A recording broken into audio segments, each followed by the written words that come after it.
In today's video, I'm going to teach you how to create a calendar in Google Docs.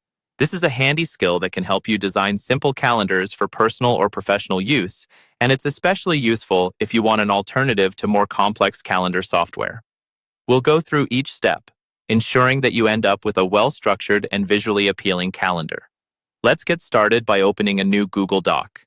Begin by navigating to docs.google.com and starting a new blank document. This will be our canvas for creating the calendar. If you're hoping for a classic calendar layout, you might consider altering the orientation to landscape. It's not mandatory, but using a landscape setup can help with the overall aesthetics.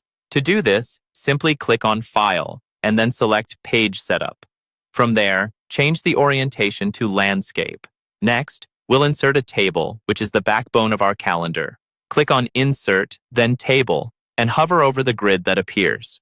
For a typical monthly calendar, you'll want to choose a 7x6 table, 7 columns to represent the days of the week, and 6 rows for the potential weeks within a month.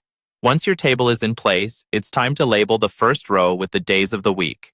Type each day, starting with Sunday and proceeding to Saturday. This setup will give your calendar the familiar top row look that helps in keeping things organized. Moving